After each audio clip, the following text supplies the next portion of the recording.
So in this video, we are finally getting to factoring higher degree polynomials. So we've been factoring quadratic functions for a long time, but now we are learning how do I factor cubics or quartics or even something higher.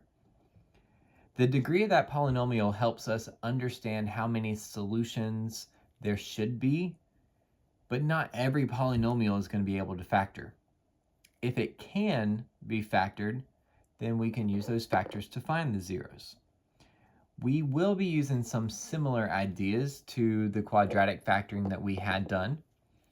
And one of those big ideas has always been factoring out GCFs. So the first rule of factoring for me is always to look for a GCF.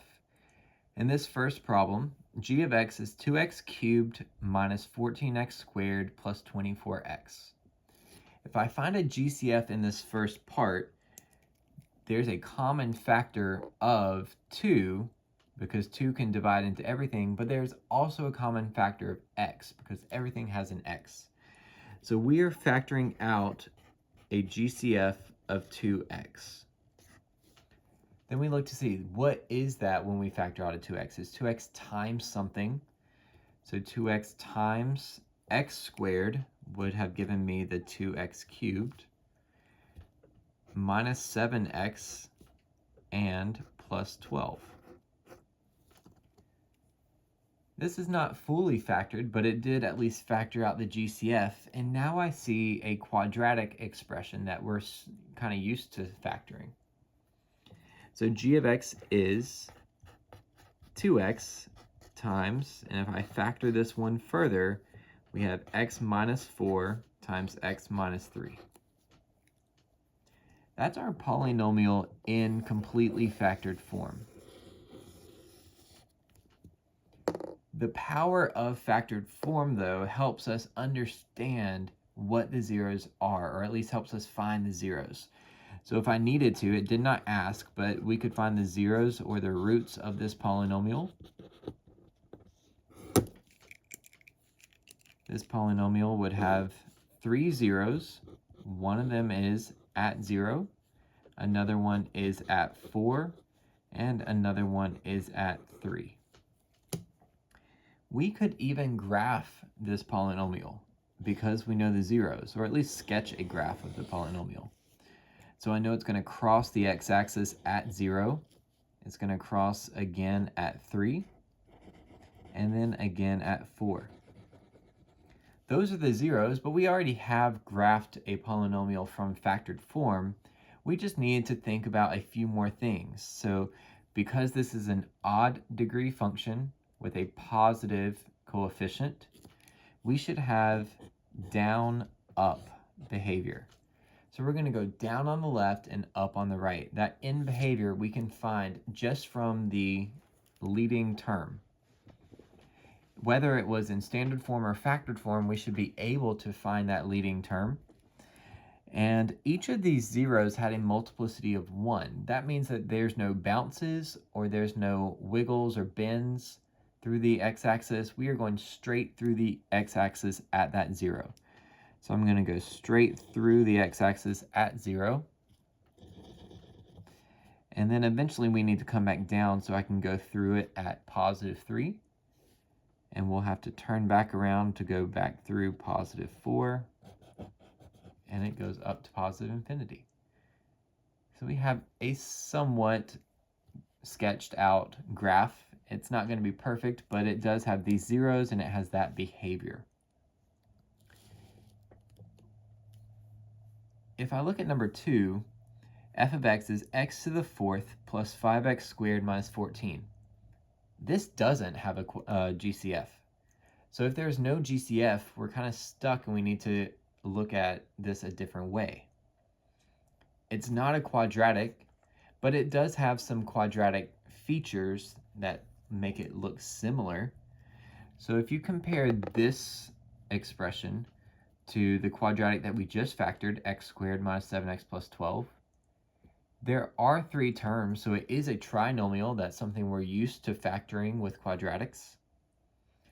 So let's try some quadratic-like skills.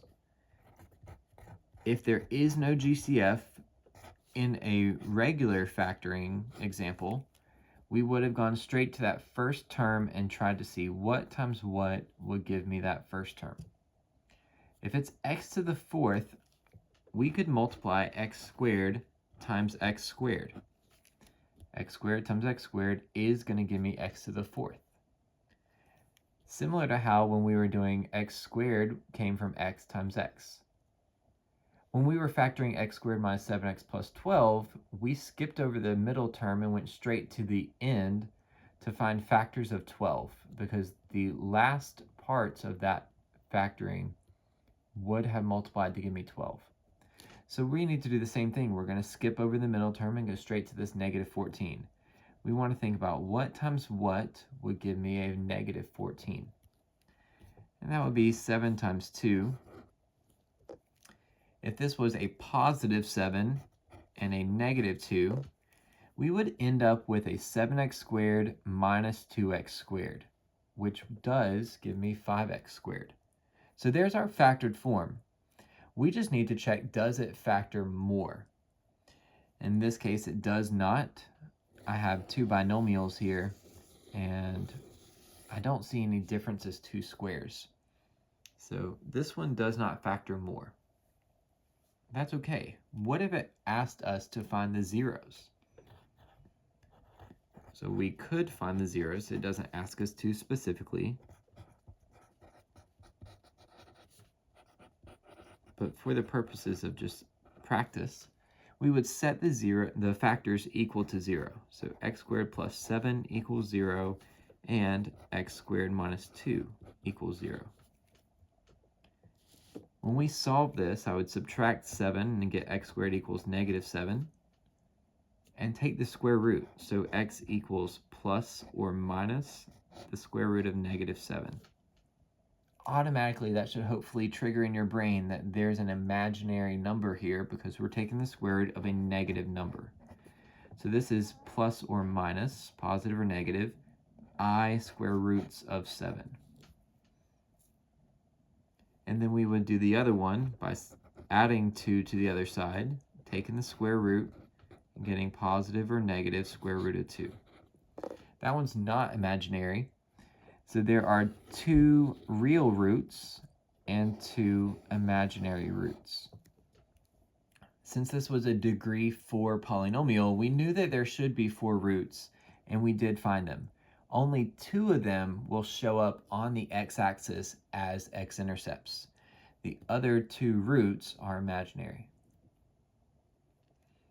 For number 3, we have h of x is x to the 5th power minus 4x to the 3rd minus 45x. So still, the first thing I want to look for is a GCF. This has a GCF of x. So we would factor out an x from every single term. That leaves me with x to the 4th minus 4x cubed. Sorry, not cubed. We're factoring out an x, so that's minus 4x squared minus 45. That second part is very similar to what we just did because it's a x to the 4th, x squared, and then a constant. So I can continue to factor this. This would say x times, and then we factor the x to the 4th minus 4x squared minus 45. That would say x squared times x squared to get your x to the 4th. We skip over the middle term and go straight to the constant, which is 45. And I know 9 times 5 gives me 45. If we're looking at the signs of this, we need to combine to get a negative 4x squared, which would happen if that was a negative 9 and a positive 5. We have factored the x to the 4th part, but we still want to see, can this continue to factor? If something can continue to factor more, then we need to go all of the way. So h of x equals x. This x squared minus 9 can continue to factor, but the x squared plus 5 cannot. So we're factoring x squared minus 9, that difference of 2 squares, into x plus 3 and x minus 3. So if you need to give yourself a little note right here saying that's a difference of 2 squares, hey, it continues to factor, go ahead and add that to your notes. But there's our fully factored form. If we needed to find the zeros, you would have one at 0, one at -3, one at +3, and then one at plus or minus I square roots of 5. All right. The last part of this factoring is called factoring by grouping. To factor by grouping, we do this when there are 4 terms. If I look at 5x to the third plus 40x squared minus 2x minus 16, there's no GCF between all 4 of these terms. So if there's no GCF for all of them, we go straight into this grouping process. The grouping process will involve grouping your first 2 terms and then grouping your second or your last 2 terms. Some people show that grouping process in different ways. I use these little bucket looking symbols underneath them to show this group is the pair I'm looking at and then this is the other pair I'm looking at. So what we're doing is taking f of x and we're going to focus on only that first pair.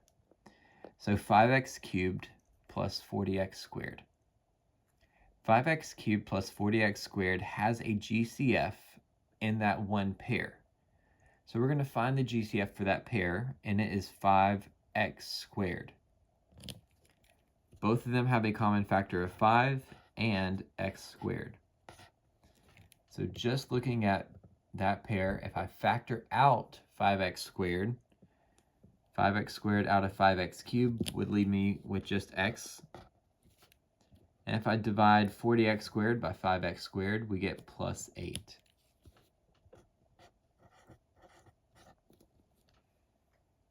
Then we look at our second term, our second pair. So we have negative 2x minus 16. The GCF between those is negative 2. So we want to factor out that negative 2. So if I do that, I would say minus 2 times, and factoring negative 2 out of negative 2x leaves me with x. Factoring a negative 2 out of negative 16 would leave me plus 8. Now what we could do is kind of check what we just factored. So if I had multiplied it back out and distributed, we had 5x squared times x plus 8. Distributing that would give me 5x cubed plus 40x squared. And we kind of expected that, hopefully. Minus 2 times x plus 8. Distributing this would say minus 2x minus 16. So we did factor that part correctly, but this is not in factored form. Factored form would mean that we have a product of things, and right now we have something minus something. So we want to create this as a product. Now let me give a small segue and look at what if you had this expression. Hopefully we would know that's not factored form, but there is a common factor in this expression.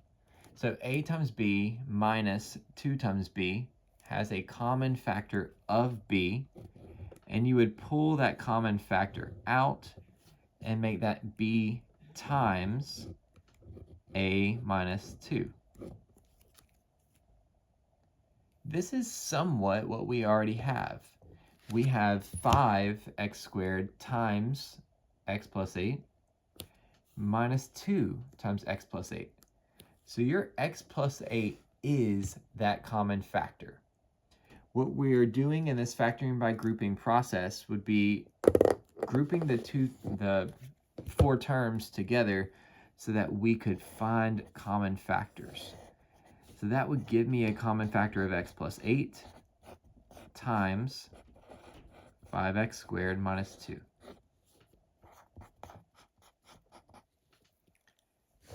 if you were to distribute that out and multiply, you could treat that x plus 8 as one thing and do x plus 8 times this first part, 5x squared.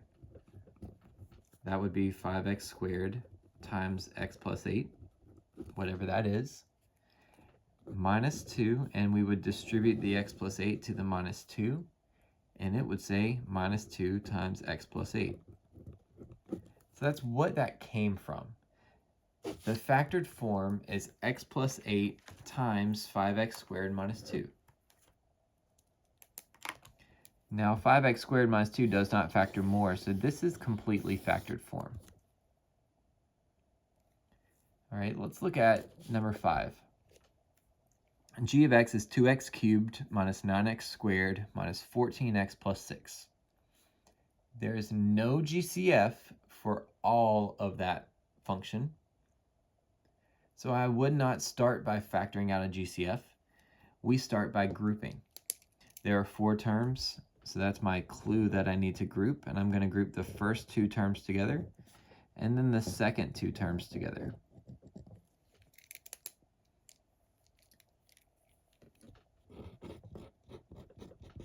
If I look at 2x cubed minus 9x squared, so ignore the other pair, the GCF between 2x cubed minus 9x squared is x squared.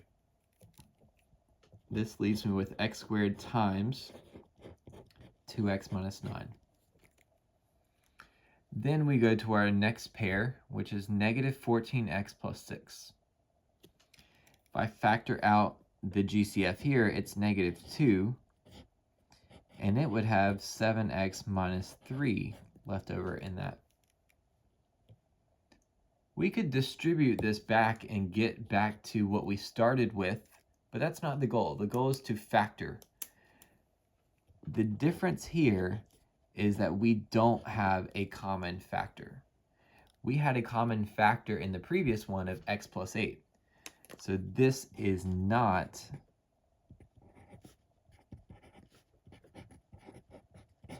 a common factor.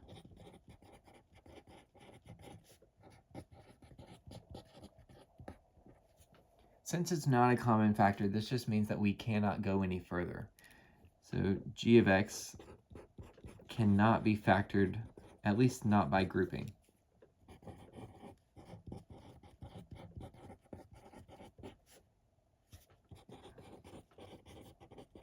So I wanted you to see one that doesn't factor because we needed to understand that these have to be the same value or same expression here, like the x plus 8s, so that you could use that as a GCF. All right, there's one more down here, 6. H of x is x cubed minus 4x squared minus x plus 4. There's no GCF amongst all of it. So we start this by grouping. We group the first 2 things together and then group the last 2 things together.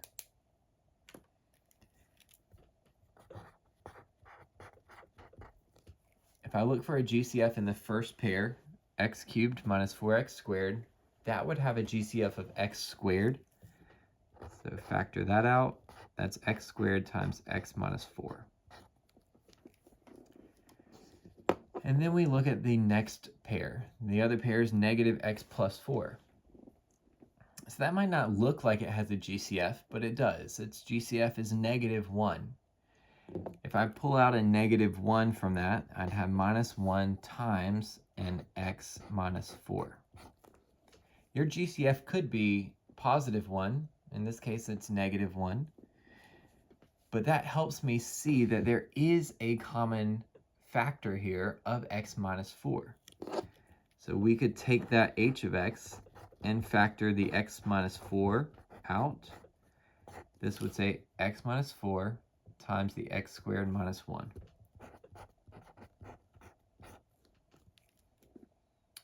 If you had a little moment of an idea that x squared minus 1 might factor more, you're right. So this x squared minus 1 is a difference of squares. So I can continue to factor even more. H of x is x minus 4 times x plus 1 times x minus 1. So there's our fully factored expression. And if we needed to find the zeros, we could find the zeros for this one. We can make a graph and do all the things. All right, so let's pause there, and you can practice your factoring skills now that we have more than quadratic functions.